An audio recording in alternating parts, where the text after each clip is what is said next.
Thank you for attending this public lecture by the Afghanistan Research Initiative. This is an initiative that is based in the Graduate School of Development at the University of Central Asia. It's an initiative in its third year, and it has a number of programs, one of which is support of Afghans to complete their doctorates. We support the research projects, and we also just finished our non-resident fellowship program. So, and please try to obtain information about us by contacting us, and we will get you on the newsletter. We also have a page on LinkedIn because the newsletter also provides information about all kinds of scholarship opportunities around the world. So it's not just about what we do, it's also about opportunities out there. So I'm very pleased to introduce Ahmad Barlas, who is completing a PhD at Greifswald University in Germany. He did a master's degree at Ruhr University, and he has served as an international consultant to various organizations. He taught at Samangan University, and he contributed to the rapid education risk assessment in Afghanistan. His interests include education, poverty, income inequality, migration, and economic development. And his topic is on the higher education landscape before and after Taliban rule in Afghanistan.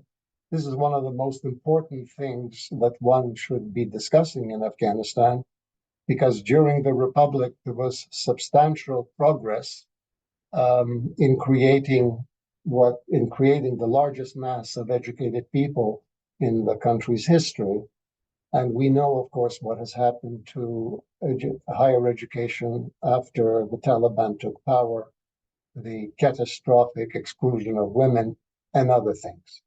So, Ahmad, this is up to you now to speak about these kinds of interesting issues. And you will be invited. You can ask questions and make comments at the end by either raising your hand or making a statement in the chat box. Ahmad will speak for about 40 minutes or so.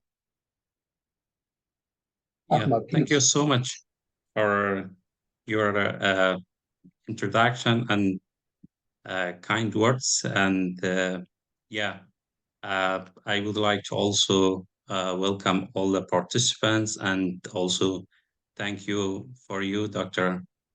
Kravchenko, and also for Afghanistan Afghanistan Research Initiative for providing this opportunity and platform for Afghan researchers to present their research paper and ideas for the world and also for policymakers.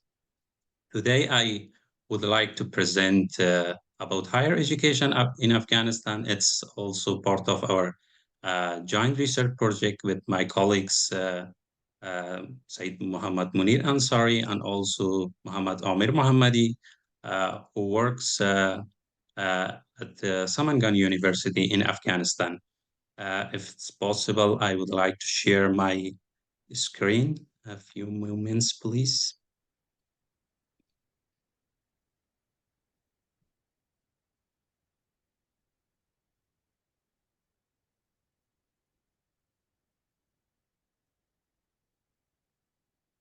Can you see my screen now? Yes, very clear. Okay, that's cool. In today's lecture, I would like to discuss first about the higher education landscape in Afghanistan, and mainly focus on three points: access to higher education in Afghanistan, quality assurance, and also women's participation in Afghanistan. And to make just a comment that I will focus in this section only after 2001, and also for the access of the data and availability of the data, mainly in the last decade. And then I will delve into higher education under the Taliban, and then I will focus more on our research projects, which focused on Samangan higher education graduates. I will discuss about the methodology and findings, and at the end, the limitation of of this research project. And of course, at the end, we will have some time for Q&A and also further discussion. Uh, yeah, for the landscape of higher education, I will talk about access to higher education, quality assurance, and also women participation in Afghanistan. If we look to the higher education system in Afghanistan, before 2001, unfortunately, due to civil war and also restriction of the Taliban, uh, the majority of the infrastructure of the higher education and also the laboratories and the laboratories and also the libraries of the higher education system damaged and also collapsed.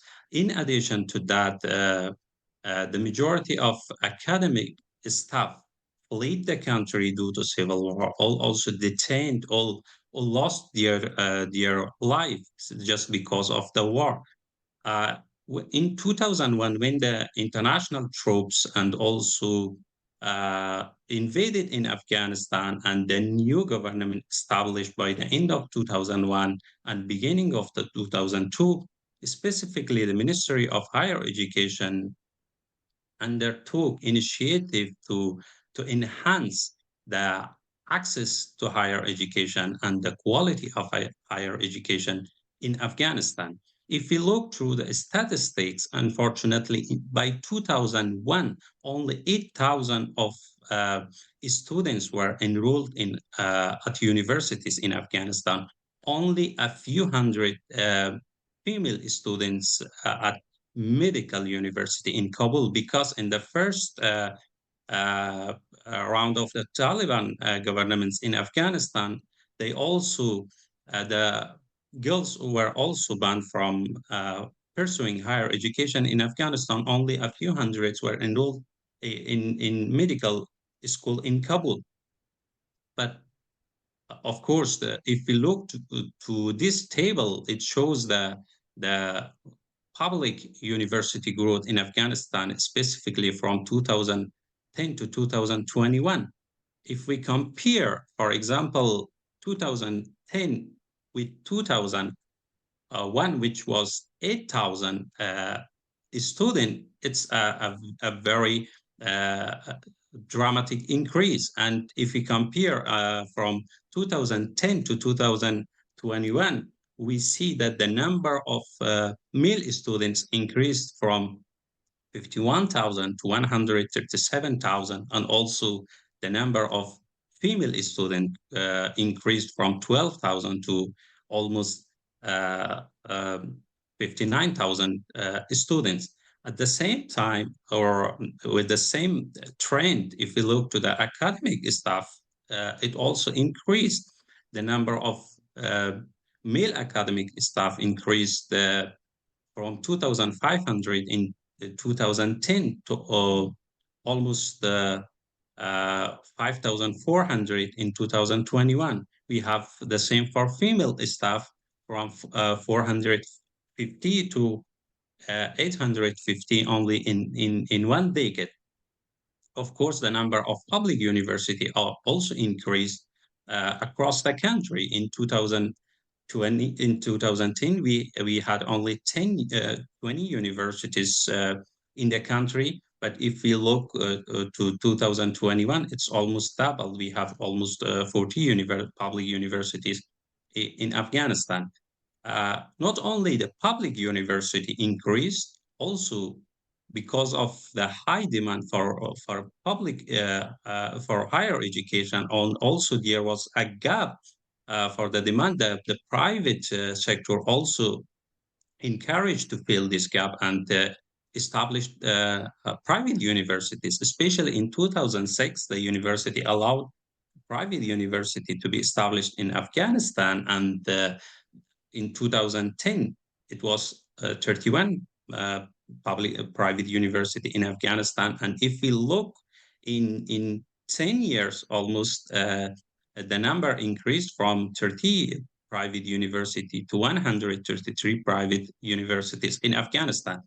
Of course, this impacted on academic staff. The academic staff of private universities increased from 1,100 in 2010 to almost 10,000, over 10,000 in 2021, almost 10 times higher in 1 decade.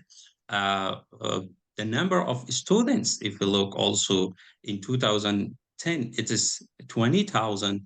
The students were enrolled in private universities in Afghanistan, but after 10 years, actually it increased to 151,000 students in a private university in Afghanistan. So in terms of access to higher education, it looks that the Ministry of Higher Education achieved advancement and achieved some milestones. And then the ministry not also only focused on the access, but also on the quality of higher education in Afghanistan, because when the research evaluated that, they found that the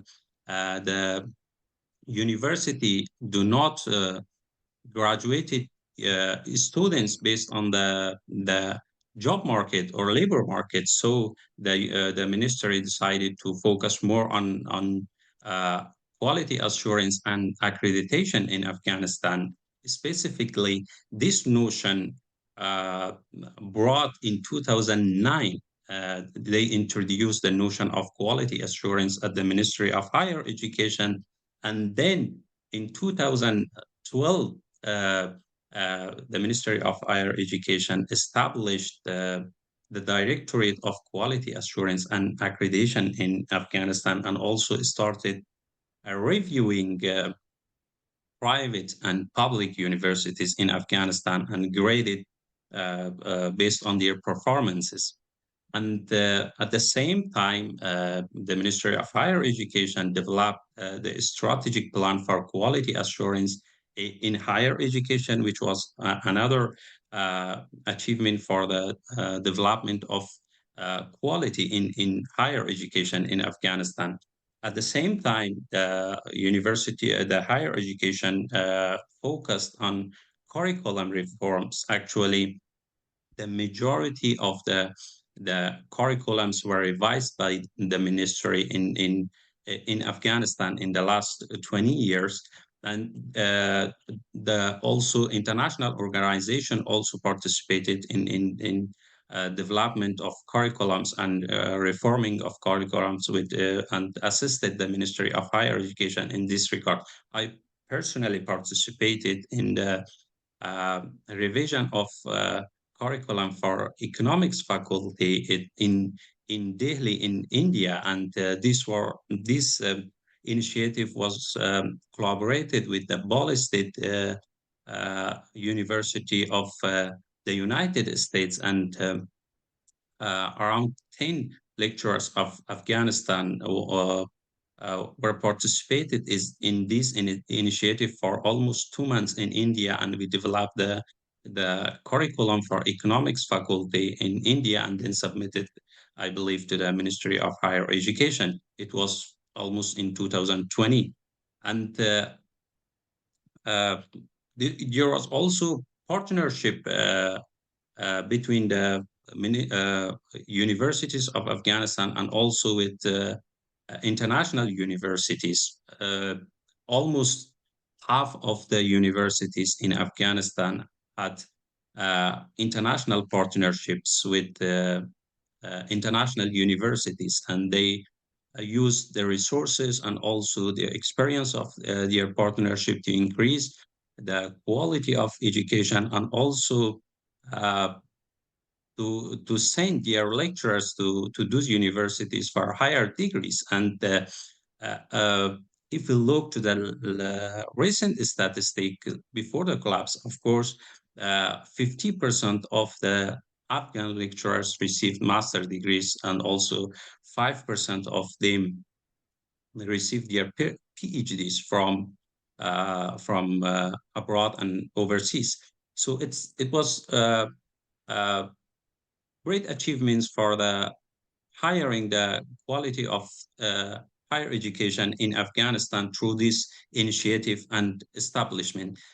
And the third focus point of the Ministry of Higher Education was, of course, uh, increasing the participation rate of women in higher education, because of before 2001, the woman was banned from attending universities. So the higher education prioritized women participation in higher education, first established or developed sexual harassment policies, and also developed the higher education gender strategy at the Ministry of Higher Education. They decided to increase the students, female student rate by 25% by 2020, and also increase the female academic staff by 20% by 2020, providing more scholarships and fellowships for female students to pursue their higher education abroad, and also uh, establishing new dormitories for female students, because it was a challenge for higher education, because the family uh, did not allow for female or their daughters to participate in those university which lacks dormitories for female students. So they include uh, uh, these points in the strategies to enhance the participation rate of women in higher education in Afghanistan. Uh, but as we saw the ratio or gender distribution ratio for academic staff and also for students, uh, for the academic staff, unfortunately, we do not see any improvement at the public universities. For example, if we look to the number in 2010, the academic staff, the ratio for female is 15, for 15 female staff, or uh, women out of 100 academic staff. But on the other hand, 85 academic staff are male. But in 2021, it's decreased. Even the female staff now, it's almost 13, and the male uh, ratio increased from 84 to 86. So in terms of academic staff, we do not see any progress in the last decade. But of course, for the students, we see a progression on this figure. In 2010, 20 out of 100 students were female, but if we look to 2021, it increased from 20 to 30. It means that 30 students out of hundreds were female students. And yeah, this the ratio for male and female in academic staff and also in students. But if we look to after August 2021, unfortunately, we see severe changes in higher education in Afghanistan, especially when the Taliban took power in August 2021. They implemented restrictive measures uh, on people, and these measures impacted mainly women and also professionals and intellectuals. A new study released by UN Women and talked with 750 women in Afghanistan, and uh, over half of them told that we do not feel safe when we go out in Afghanistan. And also, it, for the professionals and also for the uh, intellectuals, it also happened. And recent reports says that only from Kabul University, 400 lecturers left, and also previous reports indicates that over 200 lecturers left Afghanistan, mainly in major universities like Kabul, Herat, and Balkh universities. And also, we conducted a study in Balkh and Samangan provinces and talked with 300 educated people in these provinces and asked about uh, do you think of leaving the country? And they told over 90% of them told that they think of leaving the country, and citing restrictions and economic challenges and struggles as major factors for this decision. And the very severe decision is that the Taliban banned again women and girls pursuing higher education. At the beginning, they opened the university for girls as well, but with restrictions on segregated classes and also for full body covering. But by the end of 2022, they again banned women pursuing higher education in Afghanistan, and studies and reports show that over 100,000 female actually prevented from attending universities. And this restriction and banning on women pursuing higher education caused to increase mental health issues among these graduates and these students. And if we look through the recent World Happiness Report, it shows that the Afghanistan is uh, as an unhappiest country in the world with only 0.1 score. If we compare before the Taliban, even 2020, it shows a decrease of 2.6 point in this index. Uh, Also, under the Taliban rule, we see the closure of private educational institute as well. And this closure comes normally from a different reason. The first reason is the banning of uh, uh, girls participating higher education, because the enrollment rates decreased for private universities. And also this cause economic challenges for private universities. And at the same time, these restrictions not only cause uh, women, also boys as well, uh, because of the economic issues, or because of the restrictions. The majority of youth also left Afghanistan. If we look through the statistics and migration issues and compare, we have 3 more millions of Afghans now live outside Afghanistan comparison to 2020. The Taliban also decide to revise the curriculum and also include more religious and Islamic subjects in the curriculum. For example, before that, the collapse, the universities for our undergraduate universities, it was only 8 credits for religious subject. Now they increased to 24 and also plan to increase to 32 credits for 8 semesters. But before it was 8 credits for 8 semester. It means 1 credit per semester for undergraduate students.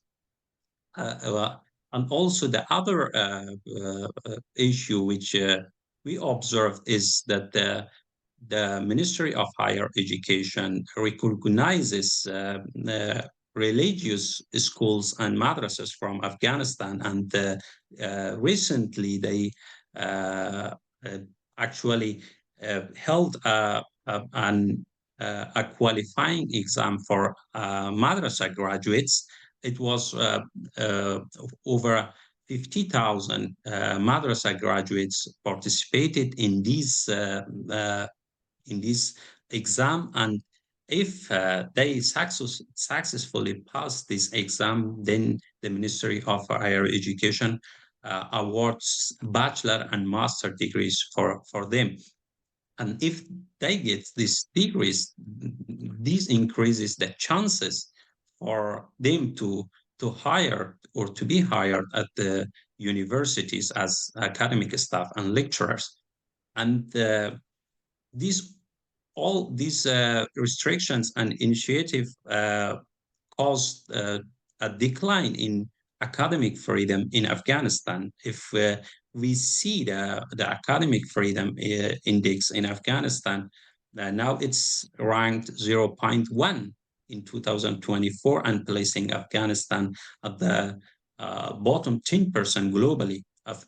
But if we look before the Taliban in 2021 or 20, it was zero point 0.5, and also Afghanistan ranked among 30 to 40% globally. So all of these uh, indicates that unfortunately under the Taliban rule, we see severe distraction and also uh, uh, not only in terms of access to higher education, but also in terms of quality of higher education in Afghanistan, that the graduates would not be prepared for the labor markets in the future because of uh, the, the changes in curriculum and the restrictions they brought in higher education system in Afghanistan. And this is the brief overview of for higher education in Afghanistan. And now I would like to talk more about our research, which my colleagues from Samangan University and I conducted in among graduate students in Afghanistan. We actually, in this research, we try to evaluate the opinion and perspective of graduates uh, related to higher education, and also to evaluate their employment status in Afghanistan. But before that, I would like to provide some information about the Samangan Higher Education Institute, which it's an institute in the north of Afghanistan, initially established in 2008 under the management of Balkh University, with only one faculty, which was education faculty. And then the Ministry of Higher Education approved two additional faculties in 2012, which was agriculture and economics faculty. And also after this approval, then recognized as the independent higher education institute in Afghanistan. Regarding the structure of the department, uh, we have three faculties: education with 9 departments, agriculture with 3 departments, and economics faculty comprises of 2 departments. And the Ministry of Higher Education also approved recently 2 new faculties: Islamic Sharia and also mining faculties. But until we conducted our survey, these faculties were not in the position to operate in Afghanistan. And in terms of academic staff, only 60 academic staff for education, 15 academic staff for agriculture, and also 10 academic staff for economics faculty. And for students, it's almost recent statistic, almost 1,000 students are enrolled in this institute. If we look through the student lecturer ratio by faculties, it's almost unfortunately more than the ratio that we expect. It's over 30 in education, 44 for agriculture, and 41 for economics faculty. For the methodology, we of this research, we actually used the graduates of 2021 and 2022, and the sampling strategy was a stratified sampling strategy, and we used both questionnaire and also a background interview with the Vice Chancellor of Academic Affairs at Samangan Higher Education Institute. Of course, we faced many challenges in data collection and considered ethnical issues in our methodology.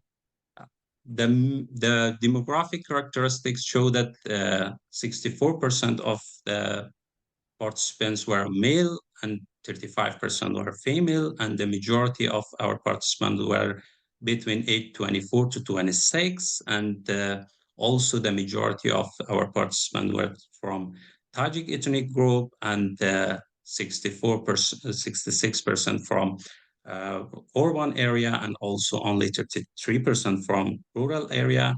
And in terms of faculty, 60% were from education faculty, and the other from agriculture and economics faculty.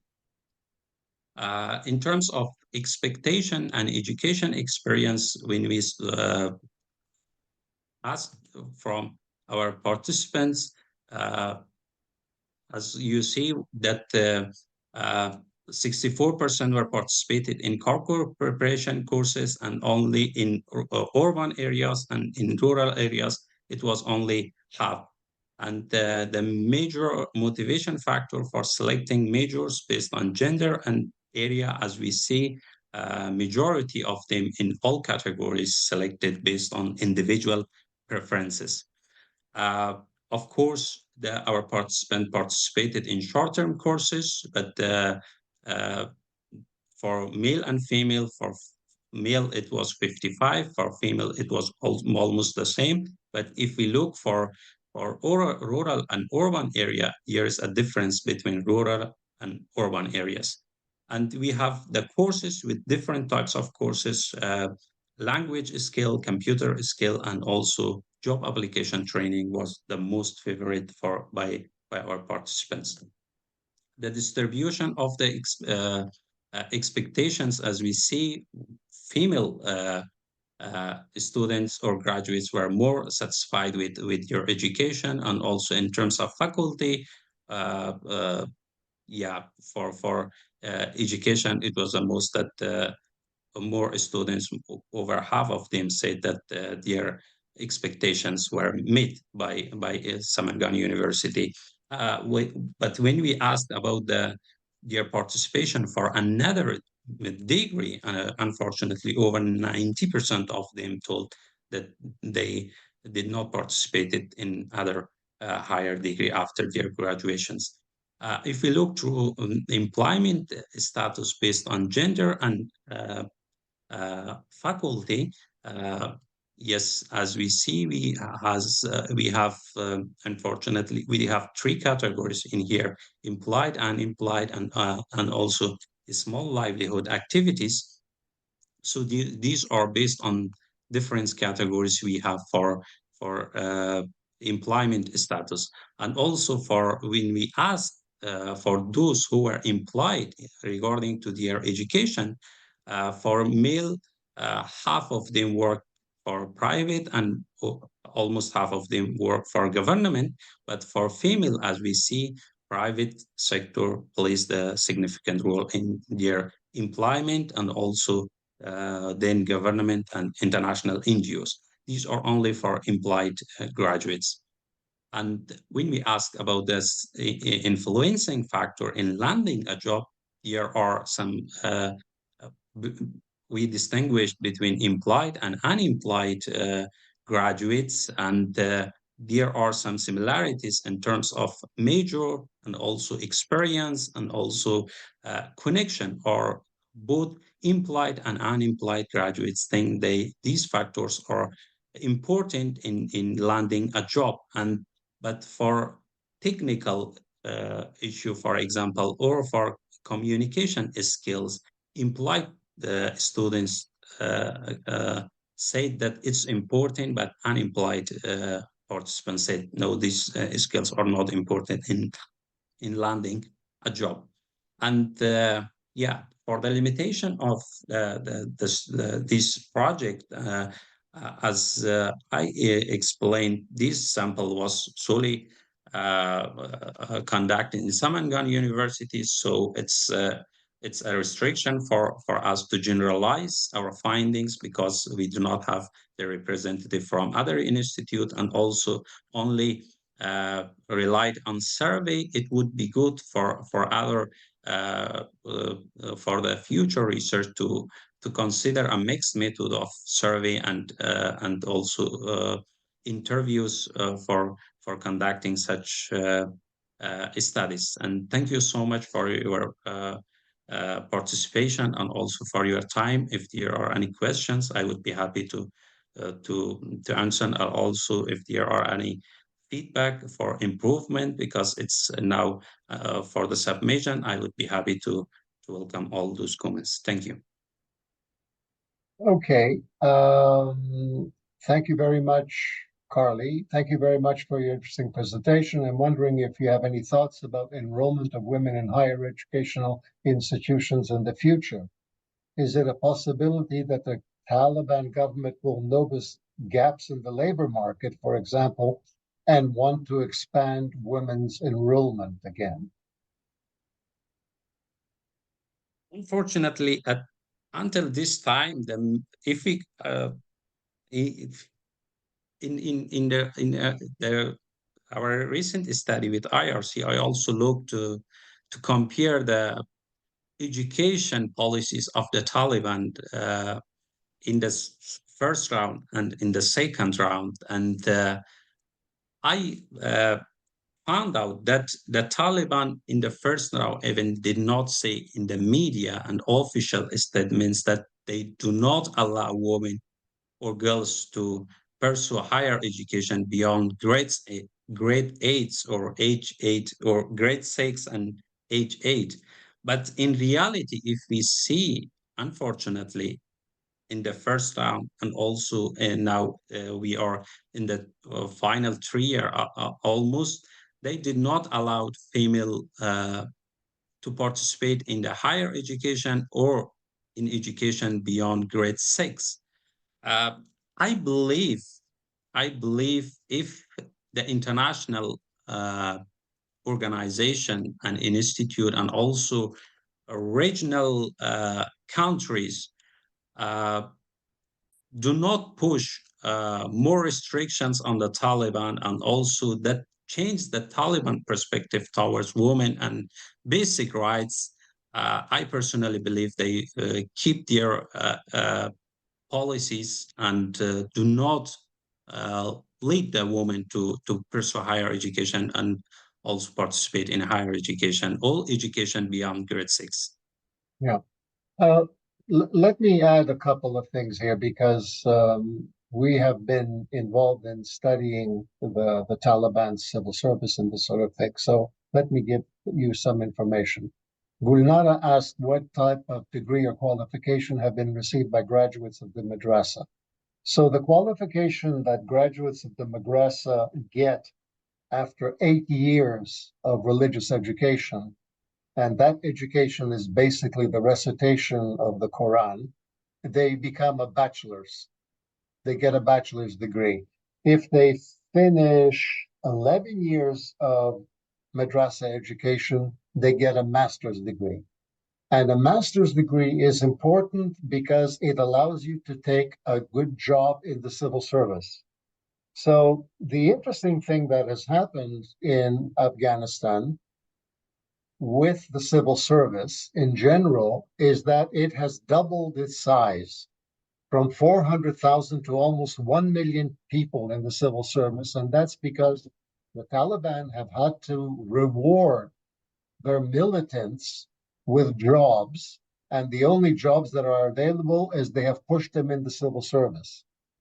The staff of the civil service, the staff of people working in higher education increased from 120,000 to 400,000. And and the staff, that means teaching staff and all that as well. And this is at a time when women have been banned from education. So what you now have is a very large cohort of mullahs that are teaching religious studies. So, for example, at the Polytechnic in Kabul, 1/4 of the curriculum is religious studies. They spend more time doing religious studies than they do mathematics. So, jobs in government is the spoils of war, is what the victors get. And this, of course, does not improve government at all. But to make a long story short, the Taliban have a very significant economic problem, as you know. They do not get any external assistance. They have to generate revenues entirely on their own. And this is putting colossal pressure. And there are differences within the groups. The people in Kabul, for example, who are more concerned with the economy, have a rather different view on different view on women than the supreme leaders crowd that is in Kandahar in the compound. Don't forget that these kinds of restrictions are also Pashto. This is and they are not the majority of the population. So economically, $1 billion has been taken out of the economy because of restrictions on women. So it's not just the colossal blow on women, it's also a colossal blow on the economy. So, but as Ahmad said, a lot of it has to do with condition. The outcome will depend in a good part on conditionality. But there is pressure inside the country for this to change because it's really it's a catastrophe from all points of view. By Yes, the way, you're right. Yeah. if you want to get copies of the presentation, there's been a request. The email address of ARI is ARI, Afghanistan Research Initiative, ARI at ucentralasia, that's one word, .org. And we will not only send you Ahmad's presentation, but also you'll get the newsletter because Ahmad's research is going to be published in an article that will appear hopefully in the not too distant future. And all of that is reported in the newsletter so that you will be able to follow up on this.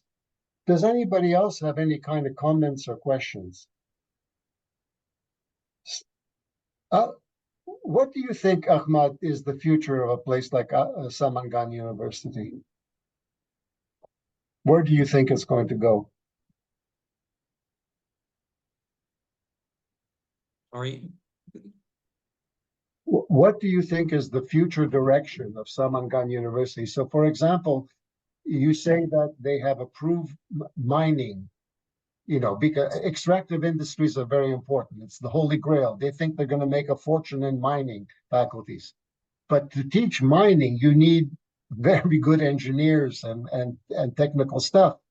This is not teaching, Islamic Sharia law. So how because they constantly complain now that they have a colossal shortage of people into technical subjects. So how's this going to work?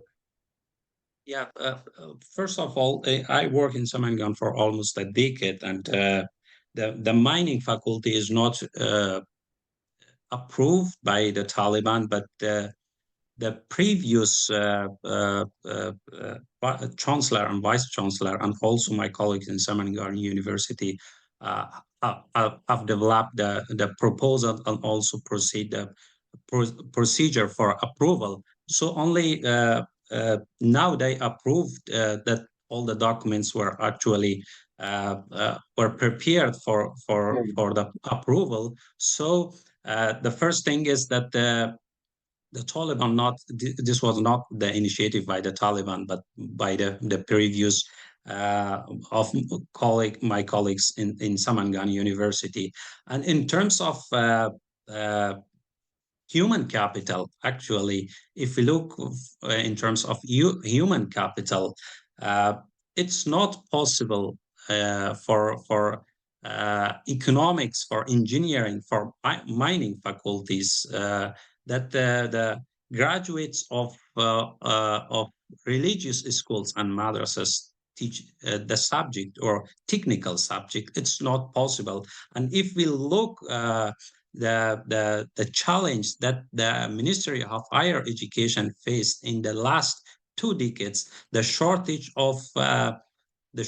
of actually uh, qualified lecturers for these faculties. They worked for 2 decades, invested a significant amount of time and money, and also collaborated with international universities to actually prepare lecturers for these faculties. And due to the restrictions, unfortunately, they would leave Afghanistan. For the Samangan University, I I personally feel if they remove the restrictions, still we have qualified people in Afghanistan to be hired if without corruption and mismanagement in the hiring process, it's possible to run these faculties, especially mining faculties, is very vital in Samangan University because we have a big coal mining in Samangan province, Dar Yusuf. It's a big coal mining in Samangan province. So it's very vital, and my colleagues worked hard for getting this approval. And if they hire base talents, and I believe it would work. Otherwise, with religious and madrasa graduates, it's unfortunately it's not possible to run these faculties. Well, they don't know anything. Roy Seidel, you wanted to speak? Roy? Good. All right. Can you guys hear me? Yes, we can hear you. Just as a follow-up to the comment that Bogdan made, and maybe you kind of already answered this. Do you see, I'm not just talking about your university there, but I'm talking about your perspective on the entire university spectrum within Afghanistan. Do you see some faculties, some disciplines that are likely to persist and be supported by the Taliban? For example, like agriculture or engineering, in spite of the religious doctrine that's being imposed on those disciplines. And on the flip side of that, do you see some disciplines that are likely to disappear completely from the universities? Okay, thank you so much for the good question. Right, to the best of my knowledge, there were some restrictions on arts faculty, but I'm not 100% sure, but not removed from the structure of Ministry of Higher Education. But they actually uh, uh, plan to revise the curriculum. I personally share the experience for education in the state of higher education. They released a document, even they want to remove the pictures from the textbooks, and also they want to revise the some terminologies for human rights, women rights. They want to revise them. For the higher education, they did not release any revised curriculum yet, and also not implemented these revisions at the universities, but increased the share of religious studies in the majority of universities. And be, just because of the restriction, especially they imposed for girls, some big universities and also lecturers raised their voice at the beginning, just to share their that they do not want to support this initiative. Unfortunately, they detained, removed, or these lecturers fled Afghanistan. Just this information I know so far. So you. Carly is asking the question, well, first of all, writes that my heart is aching for Afghan women and very much hope they will gain more opportunities. Also, from institutional collaboration, is collaboration continuing at the project and individual level between Afghan researchers and researchers abroad? Well, I can answer that question from our side, and that is there is no collaboration. There's no formal collaboration because of sanctions. So no Western institution can do anything that involves sending money to Afghanistan. ARI is very unique in the sense that we do it, but we do it in a way that we can do it, but that's another story. But unfortunately, but because of sanctions, all interaction institutionally has come to a halt. Ahmad? Yes, for my side, I also just want to say that because of the sanctions, it's not possible for Afghan lecturers to collaborate outside, and also due to ban on development projects, that the majority of the country stopped development project in Afghanistan, and also they assessed or sent their humanitarian projects in Afghanistan. I personally was involved in a project by the minister, by Afghan Economic Society, which was an initiative by Ruhr University after 2021. They also stopped their projects in Afghanistan and also look for if it's feasible for the future or not. But at the moment, they stopped. So Gulnara asked, due to high staff turnover in universities since the Taliban impact, have these vacancies been filled? Gulnara, these vacancies have not been filled. And the Taliban has made very, very many overtures to Afghans in the West to come and return to study at university. And they've actually increased the university salaries, and some people that have had difficulty being refugees have returned to university to teach university in Afghanistan. But these are mainly people in technical subjects. I know a couple of economists that have returned to Kabul, which is a little bit unusual. And in fact, somebody, and we know a couple of people like that. But there's no one to fill it with because people do not want to return to teach. What is Ahmad? Yes, Yeah. you are correct. You are absolutely right. And this is the information I also have. Yes, it's correct. So another question is, which, if any, public or private universities in Afghanistan offer a good quality undergraduate degree? Yeah, it means before the Taliban collapse. If this question is before the Taliban or after the Taliban, I just uh, uh, want to highlight some concerned by the Ministry of Higher Education before the collapse in their strategic plan of quality assurance. They highlighted that uh, the very increased number of private university, unfortunately, they could not control and monitor their activities, and so this was a concern by the Ministry of Higher Education, and said that their quality of higher education is very poor in comparison to public university. So they actually imposed more restrictions in awarding new uh, private universities in Afghanistan.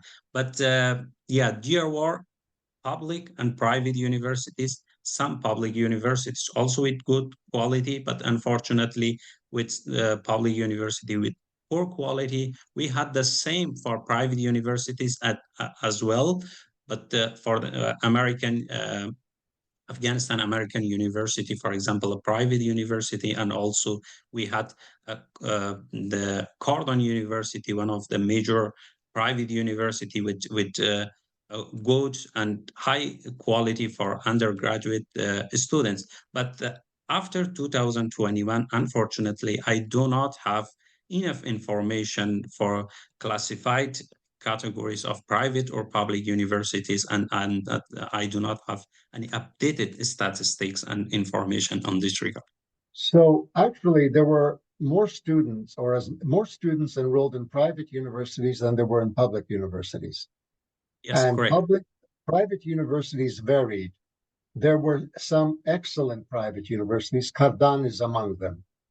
They are in a complete crisis now for two reasons. Number one is they lost female enrollment, but equally important is the economic crisis. That means that nobody can pay tuition fee. The Taliban have also entered private universities and destroyed 6,000 books that were in their libraries. So private universities, they have no business plan to survive, and they are the pale shadows. They are reduced, and the faculty have left in this sort of thing. In Afghanistan, you had two tiers, several tiers of universities. There was the top tier universities, such as Kabul University, the Polytechnic, that were pretty good, and that's where the concentration of PhDs were. But and this is also where people left, is precisely because they were good, they could get jobs somewhere else. And so Kabul lost 400 people. Losing 400 faculty is a very big deal. So Javad asked the question, what do you suggest to do to mitigate effects of brainwashing young students by the new curriculum and educational system under the Taliban? Are we turning into a country worse than North Korea? I already heard they ban using concepts such as human rights or writing about it in law schools. Oh, it's a good question, Javad. Yeah, it's a very good question. Unfortunately, the revision of curriculum and also the including more extreme topics, I personally do not see, and it's not a positive approach that I could support. And the impact would be, unfortunately, that if they actually in the plan that I personally could say that they did not release the revised curriculum yet. But if they revise and include more extreme context like jihad at higher education as well, then of course the mindset of the next generation would change, and they would be more extremist, especially young generation in Afghanistan. I Yeah, this is the point that I have. Unfortunately, this is not a good point, and it's not a yeah. Well, the people going through school, when you, for example, they're not in schools, they ban pictures. Yes, great. So how do you do biology and human physiology without a picture. So these people are not going to be particularly well educated. But I think you also have to you have to understand that the country is in a very severe humanitarian and economic crisis. And no matter what the Taliban say, we did a study that is available, that we supported a study that did a public opinion poll in the country. And in as much as it's possible to do, but it's a very interesting methodology. The support for the Taliban is negligible. And everybody who used to criticize, everybody harks back to the Republic. So you can do all the ideology that you want, but the living conditions are atrocious. The other thing that is clear is that the Taliban have emerged as a privileged caste. They hold government jobs, and by the way, they're quite well paid. So ideology has to somehow fit with the social structure. But when the social reality is so disconnected, you can declare jihad against whom? Yes, yes, You need to declare jihad against poverty, and how do you do that? yes, of course. And I actually published an article in Ashtisu and also highlighted that since the Taliban uh, uh, took power, and they mainly focused on women's and religious context. But unfortunately, the priority for the country is not this issue. We actually economic poverty, unemployment, a big deal now in Afghanistan. For example, over 24 million of Afghans only need assistance, and yeah, it's a big deal that the Taliban needs to revise their priority and develop strategies for dealing these issues that people actually struggle and yeah.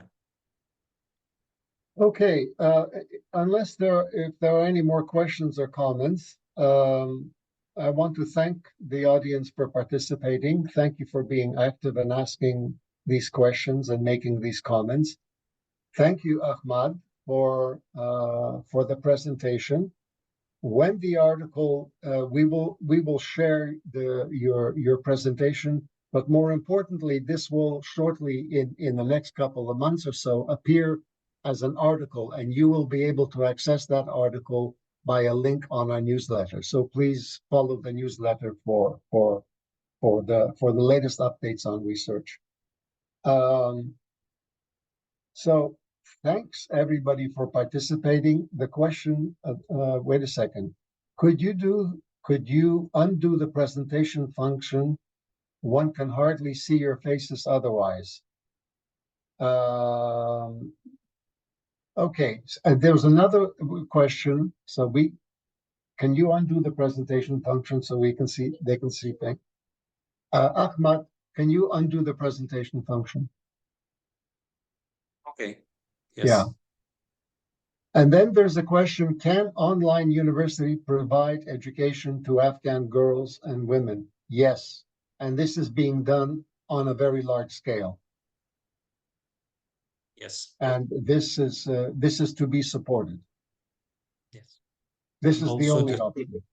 yes, and also that the German government also now decided to develop an initiative for online universities that at this stage they conducted feasible studies, and previously we have online universities and also online schools, and unfortunately there are some challenges. For example, the electricity, the internet, and also the students are not equipped with the right tools, and also they cannot, for example, pay the internet cost. But there are some also organization and NGOs that they support students in need.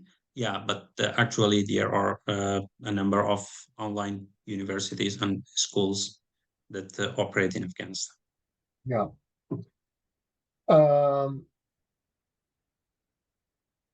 I think that's it.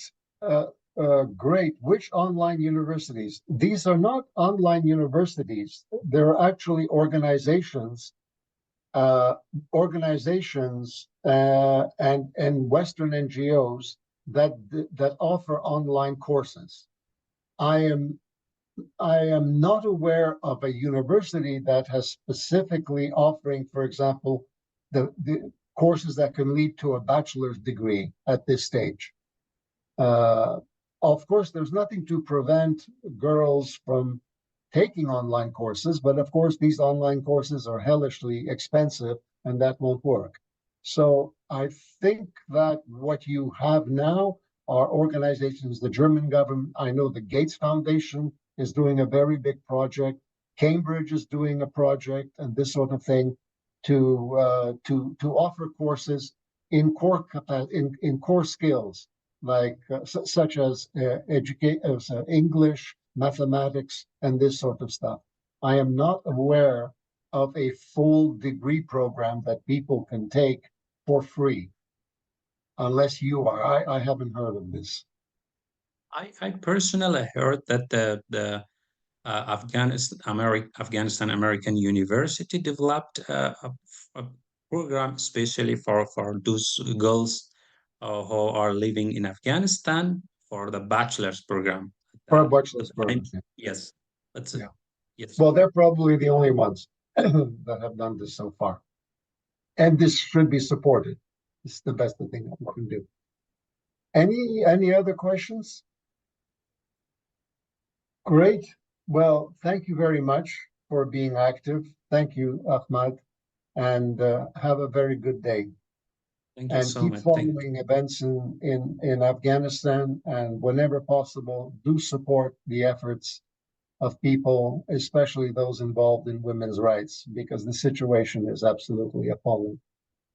Yeah. Thank you. Thank you so much for you and also for the audience. Thank you. Have a nice day. Thanks.